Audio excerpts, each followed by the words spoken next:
அனைவருக்கும் வணக்கம். நேற்றைக்கு சேலத்துக்கு தாவேகா தலைவர் விஜய், தற்குறிகளின் தலைவர் விஜய் போயிருக்காரு. அங்கே போயிட்டு பயங்கரமாக கோமாளித்தனமாக நிறைய விஷயங்கள் பேசி வச்சுருக்காரு. கோமாளி தோற்று போயிடுவான், அந்த அளவுக்கு கோமாளித்தனங்கள் பண்ணி வச்சுருக்காரு. காலம் தாழ்த்தாமல் காணொலிக்குள்ளே போயிடலாம், வாங்க ஆரம்பிக்கலாமா ஃப்ரெண்ட்ஸ்? ஐ ஆம் கம்மிங். கரேஜ் தான் எல்லாத்துக்குமே ஒரு பேஸ். கரேஜா? நீங்கள் மாம்பழம், மல்கோவா மாம்பழம், சேலத்து மாம்பழம், நீதானடி அப்படின்னு பாட்டு பாடுவீங்கன்னு நினச்சேன். மாம்பழத்தை பற்றி ஏதாவது பேச ஆரம்பிப்பார்னு நினச்சேன். ஆனால் பார்த்தீங்கன்னா கரேஜ்னு ஆரம்பிச்சிருக்காரு. ஆமாம், கரேஜ். விஜய் அவர்களுக்கு நிறையவே கரேஜ் இருக்குது. கரூரில் 41 பேர் இறந்து போன போவோம், ஏர்போர்ட்டில் அத்தனை பேர் மைக்கில் கேள்வி கேட்ட போவோம், சார் 30 பேர் இறந்துட்டாங்க சார்னு சொன்ன போவோம், ஓடி போய் பனையூரில் பதுங்கினார் பாருங்க. அதுக்கெலாம் தனியாகவே ஒரு கரேஜ் வேணுங்க. உண்மையாலுமே பயங்கரமான கரேஜ் விஜய் அவர்களுக்கு. கரேஜ் தான் எல்லாத்துக்குமே ஒரு பவர். அப்படிப்பட்ட அந்த பவர் எதிலிருந்து ஆரம்பிக்கிறது தெரியுமா? நம்மள அண்டர் எஸ்டிமேட் பண்ற நேரத்துல, நம்மள ஒரு ஏளனமா பார்க்கிற நேரத்துல நம்ம யாருன்னு ப்ரூவ் பண்ணி காட்டணும்னு ஒன்று தோணும். யாரு நீ? யாருன்னு ப்ரூவ் பண்ணுவீங்க? அப்படி யார் நீங்கள்? ஒரே புலம்பலுங்க, புலம்பி வச்சுருக்காருங்க கரேஜ். அந்த கரேஜ் நம்ம எப்படி காட்டணும்னா, நம்ம யாருன்னு காட்டணும். அது நம்ம யாருன்னு காட்டினா தான் தெரியும் நமக்கு எவ்வளோ கரேஜ் இருக்குது. என்ன இது சினிமாவா இது? நம்ம யாருன்னு காட்டணும்னு ஒரு உத்வேகம் ஒன்று வரும். அப்படி ப்ரூவ் பண்ற அந்த பாயிண்ட் எதுலேருந்து ஸ்டார்ட் ஆகுது தெரியுமா? எந்த விஷயத்துல நம்மள கிண்டலும் கேலியுமா பேசுறாங்களோ அதே விஷயத்தை வச்சு நம்ம அது ஒரு பாசிட்டிவா மாத்துறதுன்னு ஒண்ணு இருக்குல்ல, அதே விஷயத்தை வச்சு நம்ம அது ஒரு ஃபயரா மாத்துறதுன்னு ஒன்று இருக்குல்ல. திருந்தல பாசே, இது திருந்தாத கேஸு. எப்போ பார்த்தாலும் நான் யார் தெரியுமா, அச்சோ அவரு எவ்வளோ பெரிய ஆள் தெரியுமா, அதே மோடில் தான் இருக்காரு. ஆனால் இந்த தடவை பற்றிக்கு நான் கூடவே சேர்ந்து புலம்பிக்கிட்டு இருக்காருங்க. நம்மளை கிண்டலும் கேலியும் பண்ணுறாங்க. கிண்டல் கேலி பண்ணுறதுனால நம்ம அதை பாசிட்டிவாக மாற்றுறதில் இருக்கு இல்லையா, அதில் தான் எல்லாமே இருக்குது. மாஸ். நம்ம யார்? மாஸ் கழகம். ஒரே கிரிஞ்சு. இவனை விமர்சனம் பண்ண போய் நம்மளும் கிரிஞ்சு பண்ணிடுவோம் போல இருக்குது. அந்த அளவுக்கு இருக்குது. சை, யாரை பார்க்குறோமோ அது மாதிரி தானே நம்மளும் ஆகும். அந்த அளவுக்கு ஆயிரமோ பிறகு. இல்லை கிரிஞ்சு பண்ணக்கூடாது, நம்ம இதுவே கிரிஞ்சு மாதிரி தானே இருக்குது. இல்லை அப்படி நினைக்க மாட்டேங்கன்னு நம்புகிறேன். அங்கிருந்து தான் அந்த பவரே ஸ்டார்ட் ஆகும். அப்படிப்பட்ட அந்த உண்மையான அந்த பவரை சொல்ற அந்த பாயிண்ட்ல இருந்து ஆரம்பிக்கலாமா? ஏ விஜய், வீட்டை விட்டு வெளியே வா. ஏ விஜய், பனையூர் விட்டு வெளியே வா அப்படின்னு சொல்றவங்களுக்கு மக்களே ரொம்ப பாதிக்கப்பட்டிருக்காருங்க. நம்ம நினைச்சது சக்சஸ். வீட்டை விட்டு வெளியே வா, பனையூரை விட்டு வெளியே வா, வீட்டுக்குள்ளேயே பதுங்கி இருக்கேன்னு நம்ம எல்லாரும் கேட்டு அவர் காதுக்கு அது போயிருக்கு, காதில் விழுந்திருக்கு. இளவரசருக்கு நம்ம என்னெல்லாம் பேசுகிறோன்றதெல்லாம் போய் சேர்ந்துருக்கு. அதனால ரொம்ப மன உளைச்சல்ல இருந்து இப்போ வெளியே அவருடைய கஷ்டத்தை ஆதங்கத்தை எல்லாம் வெளியே சொல்கிறாப்புல. ஏ விஜய், வீட்டை விட்டு வெளியே வா. ஏ விஜய், பனையூரை விட்டு வெளியே வா. ஆமாம், இப்போதான் வெளியே வந்திருக்கீங்க, 2 மாதம் ஆச்சு. இப்போ அடுத்தது ஒருத்தரை கொண்டாச்சு, இனிமேல் ஒரு 2 மாதத்துக்கு திருப்பியும் உள்ளே போய் உட்காந்துருவார். எனக்கு என்ன தோணுதுன்னா, ஒருவேளை இந்த மாதிரி சாகடிக்கிறதெல்லாம் வேணும்னே சாகடிச்சுக்கிட்டு இந்த லீவுக்கு எக்ஸ்கியூஸ் கேட்குற மாதிரி இதை ஒரு காரணமாக வச்சு வீட்டுக்குள்ளே உட்காந்துருவாங்க போல இருக்கு மக்களே. நான் வெளியே வராததுக்கு காரணம் இதனால தான், எங்களுக்கும் மனசாட்சி இருக்குது, இறந்து போனது எங்கள் குடும்பத்தில் ஒருத்தன், அதனால எங்களுக்கு மனசாட்சியெல்லாம் உழுக்குது அப்படின்னு ஒரு காரணத்தை சொல்லி வீட்டுக்குள்ளே உட்கார்றதுக்கு இதை ஒரு காரணமாக சாக்கா வச்சுருக்காங்களோ அப்படின்னு எனக்கு தோணுது.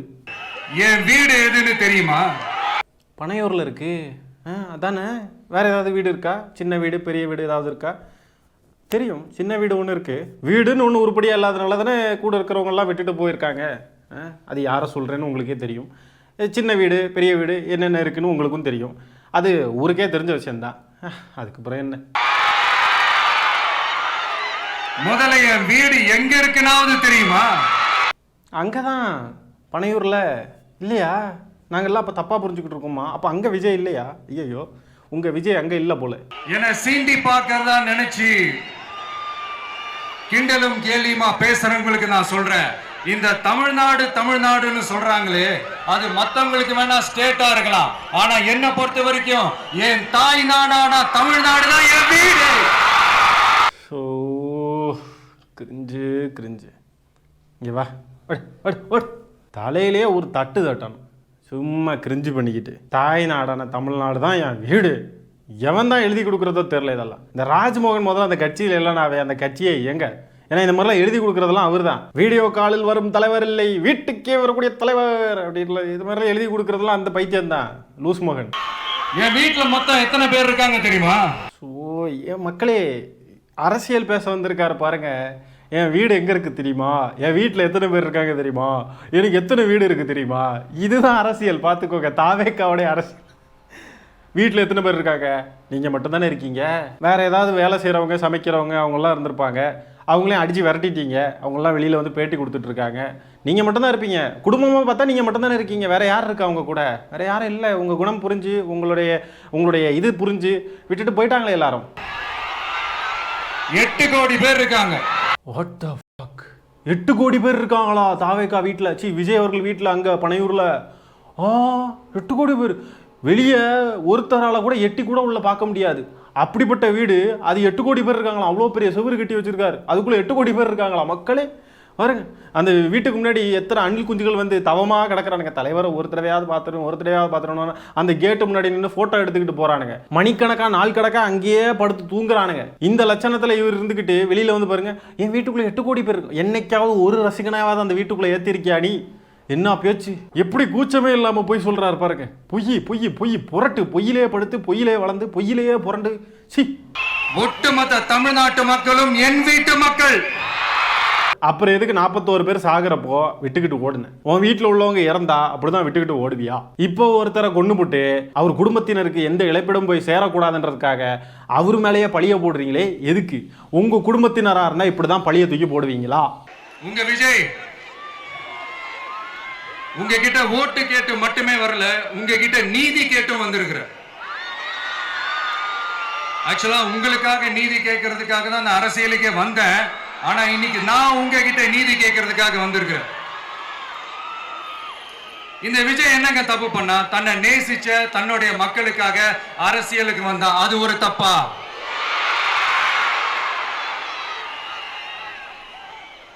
எல்லாத்தையும் ஒதுக்கி தள்ளிட்டு மக்களுக்காக மட்டுமே வந்த அது ஒரு தப்பா? எல்லா அரசியல் கட்சிகளும் மக்கள் பிரச்சனையை வந்து அரசியலாக பேசுவாங்க, அரசியல் பண்ணுவாங்க. ஆனால் இவர் பாருங்க, எனக்கு இவ்வளோ பிரச்சனை இருக்குது, நான் இதுக்காக தான் வந்தேன், நான் இதுக்கு தான் பாருங்க, நான் இப்பெல்லாம் வந்து ஒரு தப்பா என்னை எதுக்கு இப்படியெல்லாம் பண்ணுறீங்கன்னு இருந்தால் அழுதுகிட்டு இருக்காப்புல. மற்ற கட்சி தலைவர்கள்லாம் களத்தில் இறங்கி போராடி நம்ம வந்து ஜெயிக்கணும், ஆட்சியில் போய் உட்காரணும்னு சொல்லிட்டு வேலை பார்ப்பாங்க. ஆனால் இவர் மட்டும் பாருங்க, மக்கள்லாம் சேர்ந்து இவரை தூக்கி ஆட்சியில் உட்கார வைக்கணும். அவர் எந்த வேலையும் செய்ய மாட்டார், எதுவுமே பண்ண மாட்டார். மக்கள் பிரச்சனையை இவர் பேச மாட்டார், இவர் பிரச்சனையை தான் மக்கள் பேசணும். என்னடா இது கட்சி? இதுதான் தாவேக்காவின் அரசியல். அடடா, புது மாற்றம்னு சொன்னாங்க, நம்பல. இதுதான் அந்த மாற்றம். ஐயோ, வண்டியா கொண்டாந்து கூட்டுவாங்க. 1000, 2000, 3000, 4000, 5000 சாமி மேல சத்தியெல்லாம் வாங்குவாங்க. அப்படிதான் இத்தனை வருஷமா உங்களை ஏமாத்தி இருக்கிறாங்க. வாங்கிக்கங்க, சந்தோஷமா வாங்கிக்கங்க. எல்லாம் உங்க பணம் தான். வாங்கிக்கிட்டு அவங்க காதிலே விசில ஊதி அனுப்புங்க. வைத்தறிச்சலுங்க. முதலமைச்சர் இந்த 5000 ரூபாய் பெண்களுடைய வங்கி கணக்கில் எல்லாம் செலுத்தியிருக்காரு பாருங்க, அதை பார்த்து வைத்தறிச்சல். இவர் எதிர்பார்த்திருக்கவே மாட்டார் இப்படி ஒரு அறிவிப்பு முதலமைச்சர் கொடுப்பாருன்னு. வீட்டில இருந்து கிளம்பியிருப்பாப்புல. கிளம்புனதுக்கு அப்புறம் தான் இந்த செய்தியை தெரிஞ்சிருக்கும். ஒரே ஒரு ட்வீட் மட்டும் வந்திருக்கு. அதை பற்றி நம்ம அடுத்த காணொலியில் தெளிவாக பார்ப்போம், சரியா? தெளிவாக பேசுவோம், என்ன விஷயம் ஏது விஷயம்ன்ட்டு. ஆனால் விஜய் அவர்கள் பாருங்கள், அந்த 5000 ரூபா முதலமைச்சர் இப்போ பெண்களுடைய வங்கி கணக்கில் போட்ட அந்த விஷயத்தை பற்றி இந்த பஸ்ஸுக்கு மேலே ஏறி நின்று இப்போ பேசலை. ஏன்னா அவருக்கு அங்கே எழுதி கொடுத்துருக்கிற ஸ்கிரிப்டை மட்டும்தான் அவரால் படிக்க முடியும், அதை மட்டும் தான் பேச முடியும். அதை தாண்டி முதலமைச்சர் அவர்கள் திடீர்னு இந்த விஷயத்தை வந்து செஞ்சதுனால அதை பற்றிலாம் பேசுறதுக்கு அவருக்கு ஒன்றும் தெரியாது. அறிக்கையை யாரோ டைப் பண்ணி கொடுத்துறாங்க, அதை போஸ்ட் பண்ணுறாரு, அவ்வளோதான். ஆனால் அது ஒரு விஷயம் நடந்திருக்குன்னு தெரியுது, அவ்வளோதான். அதை தான் இப்போ வந்து பேசிக்கிட்டு இருக்காரு.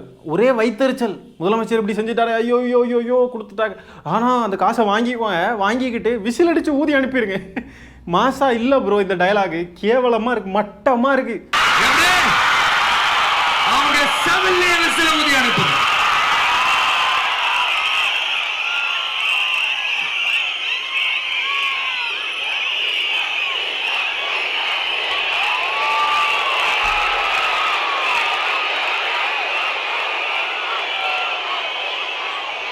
எல்லாரும் கொஞ்சம் கை இப்படி வைங்களேன் எனக்காக. நான் சொல்றத கொஞ்சம் ரிப்பீட் பண்ணுங்க. எங்க ஓட்டு எங்க உரிமை. எங்களை யாரும் விலைக்கு வாங்க முடியாது. எங்கள் ஓட்டு விசில் சின்னத்துக்கு தான். வேற யாரையும் நம்பி ஏமாற மாட்டோம். தேங்க்யூ. என்னங்க சத்தியம்லாம் கேட்குறாப்புல? எல்லாரும் சத்தியம் பண்ணுங்க, விசில் சின்னத்துக்கு தான் ஓட்டு போட்டுன்னு சத்தியம் பண்ணுங்க ப்ளீஸ். காலில் விழுந்து கெஞ்சி சத்தியம் வாங்கியிருக்காப்புலங்க. இவர் மட்டும் சத்தியம் வாங்கலாமா, ஆனால் மற்றவங்களாம் சத்தியம் வாங்கக்கூடாதான். அவரே தான் சொல்கிறாரு கொஞ்ச நேரத்துக்கு முன்னாடி, சாமி மேலே சத்தியம் பண்ணிலாம் கேட்பாங்கன்றப்பல பாருங்களேன். மற்றவங்களாம் சத்தியம் வாங்கக்கூடாது, ஆனால் இவர் மட்டும் சாமி மேலே சத்தியமா எல்லாம் டிவிக்கு தான் ஓட்டு போட்டு சத்தியம் பண்ணுங்க, இப்படி கையை வைங்க அப்படின்னு கேட்குறாப்புல. இங்கே பாருங்களேன், சாமி மேல சத்தியம்லாம் வாங்குவாங்க. அப்படிதான் இத்தனை வருஷமா உங்களை ஏமாத்தி இருக்கிறாங்க. மற்றவங்க எல்லாம் வாங்குற சத்தியம் மட்டும் ஏமாத்துற சத்தியமா, இவர் வாங்குற சத்தியம் மட்டும் ஏமாத்தாத சத்தியமா? ஒவ்வொரு வீட்டுல இருக்கிற என்னுடைய குட்டி நண்பா நண்பீஸுக்கும் நான் சொல்லணும்னு நினைக்கிறேன். வீட்டுல டிவியில உட்கார்ந்து இந்த பிரச்சார மீட்டிங் எல்லாம் பார்த்துட்டு இருப்பீங்க.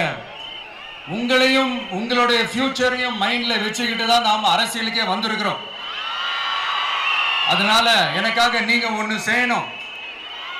தொடர்ந்து செஞ்சுக்கிட்டு தான் இருக்கிறீங்க. நான் நிறைய கியூட்டான வீடியோஸ்லாம் நான் பார்க்கிறேன். லைக் உங்க அம்மா அப்பா கிட்ட மைக்க நீட்டி யாருக்கு ஓட்டு போடுவீங்கன்னு கேட்டா பின்னாடி இருந்த அந்த பையன், அம்மா விஜய்னு சொல்லுவா, அப்பா விஜய்னு சொல்லுப்பா அப்படின்னு நிறைய அந்த கியூட்டான வீடியோஸ்லாம் பார்க்கிறேன். அதை தொடர்ந்து தயவு செஞ்சு அதை தொடர்ந்து கண்டினியூ பண்ணுங்க. உங்க வீட்டுல இருக்கிற உங்களுடைய அப்பா அம்மா தாத்தா பாட்டி பெரியப்பா பெரியப்பா சித்தி சித்தப்பா அத்தை மாமா ஓட்டு போடுற வயசுல இருக்கிற அண்ணன் அக்கா எல்லாரையும் விசில் சின்னத்துக்கு ஓட்டு போட சொல்லுங்க. விசில் சின்னத்துக்கு ஓட்டு போட வைங்க. இந்த ஆளை சைக்கோன்னு சொல்லாம வேற எப்படி சொல்றது? குழந்தைங்க படிக்கிறதுல தான் வந்து கவனம் செலுத்தணும். இனிமேல் வேறு பப்ளிக் எக்ஸாம்ஸ் வரும், ஆனுவல் எக்ஸாம்ஸ் பப்ளிக் எக்ஸாம்ஸ்னு எல்லாம் வந்து பிஸியாக இருப்பாங்க. எல்லாம் படிப்பில் வந்து கவனமாக இருக்கணும். இந்த நேரத்தில் பிப்ரவரி மாதம் ஆகுது. ஆனால் பாருங்கள், நான் எல்லாரையும் பார்த்துக்கிட்டு தான் இருக்கேன். நண்பா நண்பீஸ், சின்ன சின்ன க்யூட் நண்பா நண்பீஸ், உங்களுடைய வீடியோஸ்லாம் பார்த்துக்கிட்டு இருக்கேன். நீங்கள் உங்கள் அப்பா அம்மா கிட்ட விசில் சின்னத்துக்கு ஓட்டு போட சொல்லணும் நண்பா நண்பீஸ், இந்த வேலையை நீங்கள் பார்க்கணும் அப்படின்னு சொல்லிட்டு அந்த சின்ன பசங்க மனசில் நஞ்சை விதைச்சிக்கிட்டு இருக்காப்புல. சின்ன பசங்களை வந்து அரசியலுக்குள்ளே ஈடுபடுத்தக்கூடாதுன்ற அறிவு கூட இல்லை பாருங்க. ஏற்கனவே இந்த அணில் குஞ்சுகள்லாம் மண்டையில் அறிவு இல்லாமல் சின்ன சின்ன குழந்தைங்களை வச்சு வீடியோ எடுத்து அதை சோஷியல் மீடியாஸில் போட்டுக்கிட்டு இருக்கானுங்க. அரசியலில் சின்ன சின்ன குழந்தைங்களை ஈடுபடுத்தக்கூடாதுன்ற எண்ணமோ அறிவோ கொஞ்சம் கூட தெளிவே இல்லாமல் தற்கொலை மாதிரி பண்ணிக்கிட்டு இருக்காங்க. இதில் இவர் தலைவனே இந்த லட்சணம், சூப்பர், வேற லெவல். எல்லாரும் படிங்க, இதுக்குள்ளெல்லாம் ஈடுபடாதீங்க அப்படின்னு சொல்கிறது இல்லை. எல்லாரும் வந்து உங்கள் தாய் தகப்பனை வந்து நீங்கள் எல்லாம் பிளாக்மெயில் பண்ணணும், எல்லாரும் மிரட்டணும். ஒரு பொண்ணு பேசியிருக்கோம் ஒரு வீடியோவில், எங்கள் வீட்டில் தாவிகாவுக்கு ஓட்டு போடலன்னா எல்லாருக்கும் விஷ வச்சு கொண்டுருவேன் அப்படின்னு சொல்லிட்டு ஒரு பொண்ணு பேசியிருக்கோம். அதை நம்ம பார்த்துருப்போம். அதெல்லாம் வந்து விஜய் அவர்கள் பார்த்துருந்தாருன்னா, செம்மடா சூப்பர்ரா அப்படின்னு அதை என்கரேஜ் தான் பண்ணியிருப்பாப்புல. அது என்னடா இந்த பொண்ணு இப்படி பேசுது அப்படின்னு சொல்லிட்டு நம்ம பார்த்துருக்க மாட்டார். இப்படி ஒரு நார்சிஸ்டிக் குணம் இருக்கிறதுனால தான் இப்படிலாம் பேசிக்கிட்டு இருக்காப்புல. இவர் வந்து தமிழ்நாட்டை ஆளணுமா? ஐயோ ஐயோ ஐயோ, நினச்சாவே வந்து பதறுது. இந்த அணில்களுக்கெல்லாம் எப்படி தான் இதெல்லாம் நார்மலாக இருக்க தெரியல. ஏன்னா எல்லாருமே இதெல்லாம் ஒரு மாதிரி நார்மலாக தான் பார்ப்பானுங்க போல இருக்குது. வேலையை விட்டுக்கிட்டு வந்து விஜய் மாநாட்டுக்கு வர்றது, வேலையே போனாலும் பரவாயில்ல, விஜய் தான் முக்கியம், விஜய் மூஞ்சி தான் முக்கியம், காசாவது பணமாவது அதெல்லாம் தேவையே கிடையாது அப்படின்னு சொல்கிறது, இதெல்லாம் வந்து இவனுங்கெல்லாம் ரொம்ப நார்மலாக பார்க்குறானுங்க. லைஃப் ஸ்பாயில் ஆகும். இப்போ குழந்தைங்களுடைய லைஃபை ஸ்பாயில் பண்ணுறதுக்கு திரியிறானுங்க பாருங்க. ஒரு கட்சி தலைவர் இந்த லட்சணத்தில் இருக்காரு, என்னத்தை சொல்றது? என்னன்னு சொல்லி அழுகுறாங்க. அனுபவம் இல்லாதவங்களால எப்படி ஆட்சி அதிகாரத்தை செய்ய முடியும் அப்படின்னு ஒரே விஷயத்த சொல்லி அழுகுறாங்கல்ல. அந்த அழுகைக்கு நாம ஒரு பதிலடி கொடுக்கணும்ல. மக்களே, நான் உங்களையே கேட்கிறேன், தெரியாம தான் கேட்கிறேன். இந்த அனுபவம் அனுபவம் அனுபவம்னு சொல்றாங்களே, அதிகாரத்தை வச்சு மக்கள் பணத்தை கொள்ளையடிச்சதை தாண்டி வேற ஏதாவது கொம்பு முளைச்ச பெரிய அனுபவம் இவங்களுக்கு இருக்குதா?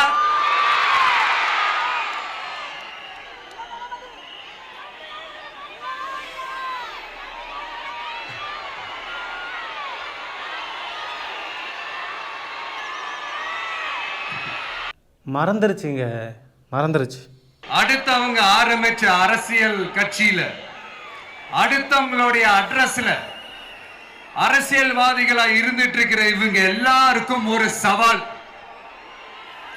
என்ன மாதிரி தனியா, என்ன மாதிரி சொந்தமா ஒரு கட்சி ஆரம்பிச்சு 1% அட்லீஸ்ட் 1% வாக்கு வாங்கி காட்டுற அந்த தில் இருக்குதா, திராணி இருக்குதா? மண்டிட்டுட்டாப்ல.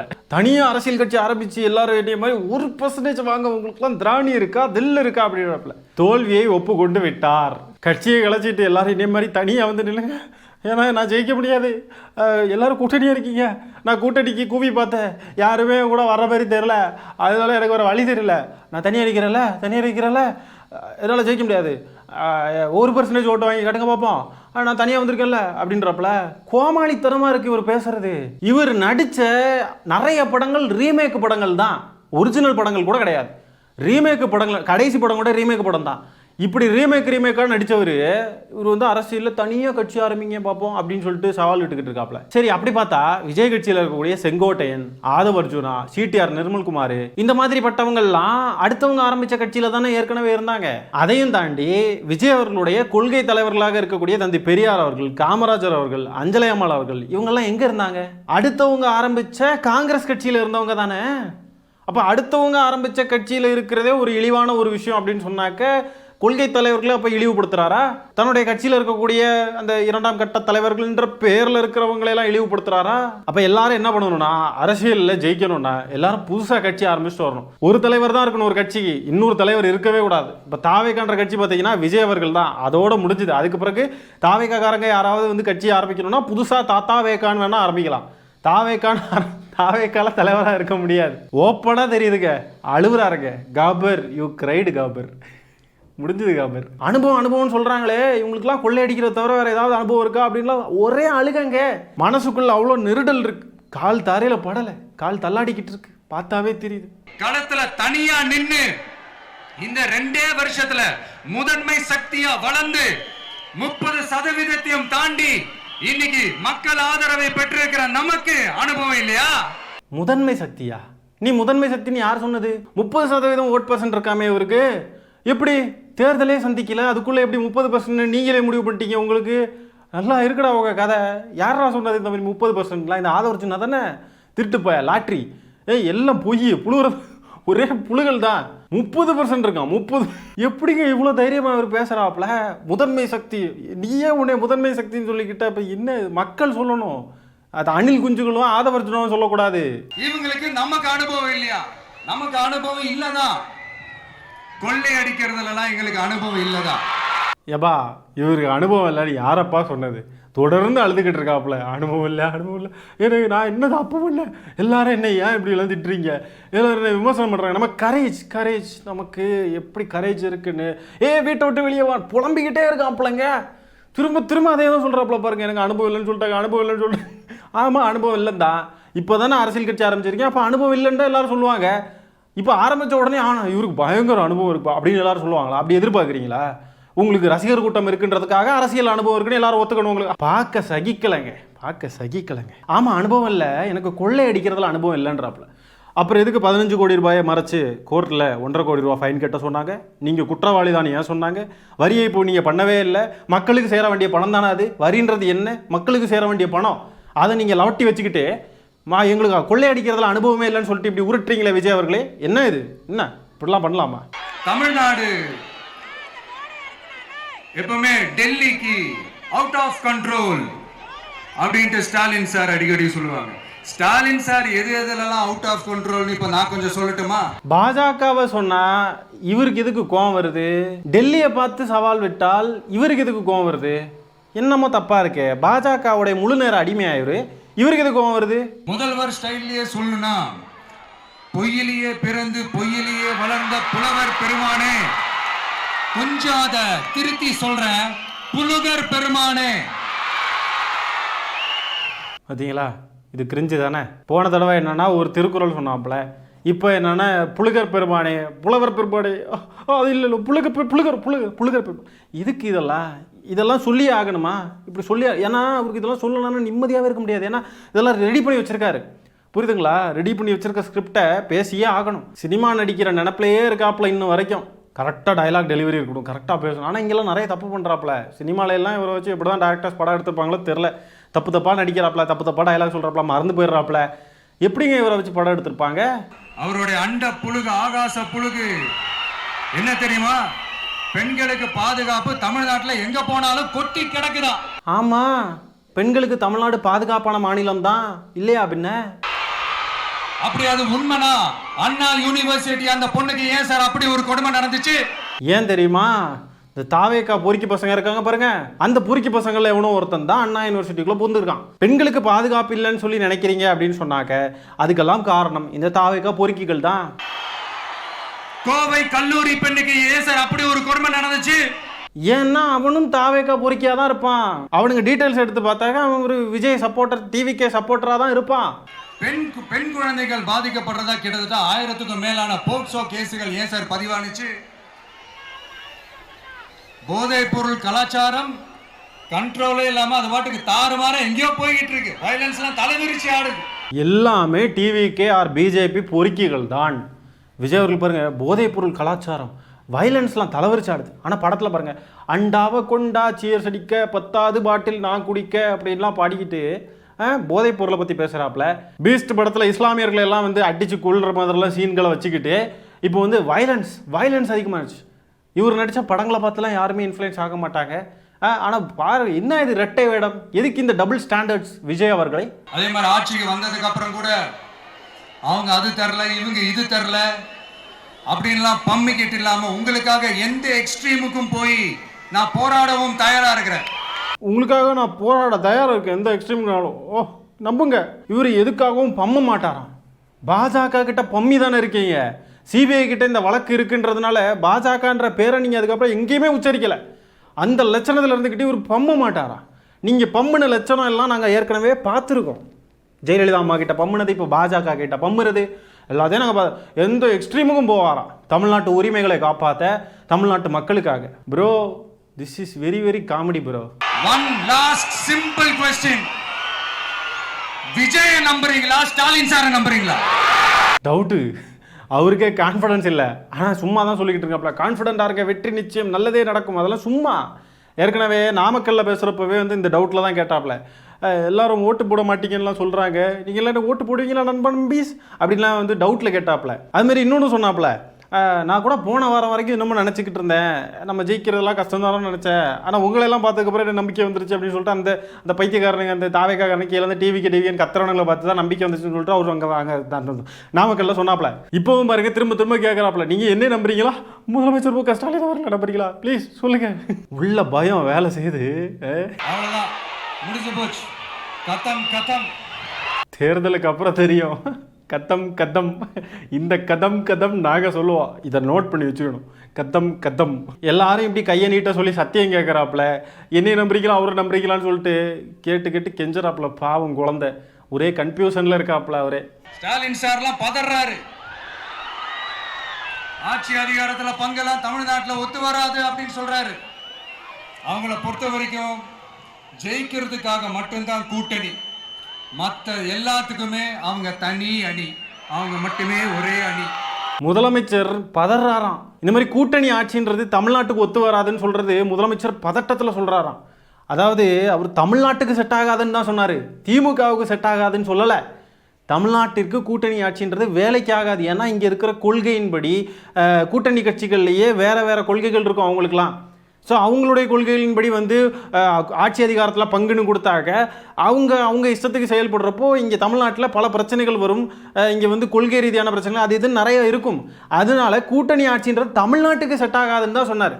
அது திமுக கூட்டணியாக இருக்கட்டும், அதிமுக கூட்டணியாக இருக்கட்டும். இப்போ அதிமுக கூட்டணி ஆட்சியில் இருந்தாலுமே அதிகாரத்தில் பங்கு அப்படின்ற ஒரு நிலை இருந்தால் அது தமிழ்நாட்டுக்கு ஒத்து வராது தான். ஆட்சி அதிகாரத்தில் பங்குன்றது தமிழ்நாட்டுக்கு ஒத்து வராதுன்னு சொல்கிறது விஜய் அவர்களுக்கு எதுக்கு வலிக்குது, எதுக்கு கோவம் வருது, எதுக்கு அவருக்கு நெருடலாக இருக்குது? டெல்லிக்கு தானே இதெல்லாம் வந்து பிடிக்காது, இவருக்கு எதுக்கு இதெல்லாம் வந்து கோவம் வருது முதலமைச்சர் அவர்கள் சொல்கிறத பார்த்து? அரசியல் புரிதல் இருக்கிறவங்க எல்லாருக்குமே தெரியும், தமிழ்நாட்டில் அதிகாரத்தில் பங்கு, ஆட்சியில் பங்குன்னு சொல்கிறதெல்லாம் வேலைக்கு ஆகாதுன்றது எல்லாருக்குமே தெரியும். கூட்டணியில் இருக்கிற கட்சிகளுக்கே அதை பற்றின பெருசாக ஒரு பிரச்சனை இல்லைன்றப்ப இவருக்கு என்ன பிரச்சனை? ஏன்னா எல்லாரும் கூப்பிட்டு பார்க்குறாரு, வாங்க ப்ளீஸ் நான் உங்களுக்கு ஆட்சி அதிகாரத்தில் பங்கு தரேன்.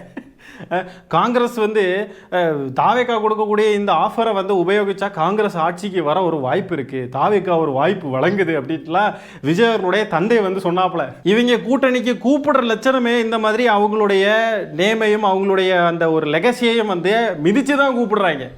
எப்படி மரியாதையா அணுகணுன்றது கூட இவங்களுக்கு தெரியல. இந்த லட்சணத்துல திமுக விவகாரத்துக்குள்ள எல்லாம் தலையிட்டு திமுக ஆட்சி அதிகாரத்துல பங்கு கொடுக்காது அப்படி இப்படி இதுக்குள்ள எல்லாம் வந்து தலையிடுறாங்களாம். அரசியல் ரீதியா எப்படி கூட்டணி கணக்குகளை எல்லாம் டீல் பண்ணணும்ன்ற எண்ணமோ சிந்தனையோ அதுக்கேற்ற தெளிவோ அதுக்கேற்ற ஒரு செயல்பாடோ சுத்தமா இவங்க கிட்ட இல்ல. நல்லா பயங்கரமா ஃபன் பண்றாருங்க மனுஷன். அடிக்கடி வெளியே வாங்க விஜய் அவர்களே, வீட்டுக்குள்ளேயே பதுங்கி இருக்காதீங்க ப்ளீஸ், வெளியே வாங்க. ஆனா என்ன 4 பேரை சாகடிக்காதீங்க ப்ளீஸ், தயவு செஞ்சு இந்த பந்தல் இதெல்லாம் போடுங்க, மக்கள் சாகடிக்காதீங்க. அப்படின்னா நல்ல கண்டென்ட் இருக்கும். எலெக்ஷன் வரைக்கும் உங்களை வச்சு நல்லா வந்து ஃபன் பண்ணலாம். அதுக்கப்புறம் நீங்கள் காணாமல் போயிருவீங்க, அது வேற கதை. ஆனால் ஃபன் பண்ணலாம். நீங்கள் தயவு செஞ்சு வெளியே வாங்க கொஞ்சம், சரியா? இப்போ நான் ஒரு காணொளி போடுவேன், முடிஞ்சால் நீங்கள் சிரிக்காமல் பார்க்கணும், சரிங்களா? சேலத்து இளம் சிங்கம் தமிழன் பார்த்திபன் பெரிய இராணுவ படை செல்யூட் அடிச்சுதான் இவையெல்லாம் வந்து இது பண்ணுவாங்க. என்னடா இது பவர் பேக்டு போர்ஸ், இராணுவத்தை விட பெரிய படை நம்ம கிட்ட தான் இருக்குது. இதெல்லாம் வந்து உண்மையாகவே நினச்சிட்டு வாழ்றானுங்க போல. அடடே ஐயோ, இந்த கோமாளி கூட்டத்தை என்ன பண்ணுறது? ஓவராலாக பார்த்தீங்கன்னா விஜய் அவர்களுடைய பேச்சு இந்த சேலம் கூட்டத்தில் பார்த்தீங்கன்னா ஒப்பாரின்னு தான் சொல்லணும். கண்ணுக்கு எட்டுற தூரம் வரைக்கும் ஒப்பாரி வச்சுக்கிட்டு தான் போயிருக்காப்ல. விஜய் அவர்கள் பேசியிருக்கிற இந்த விஷயங்களை பற்றி நீங்கள் என்ன நினைக்கிறீங்க, உங்களுடைய கருத்துக்கள் என்னன்றதை கமெண்ட்ஸில் பதிவு பண்ணுங்கள். இந்த காணொலியை நான் இத்துடன் நிறைவு செய்து கொள்கிறேன். நன்றி, வணக்கம்.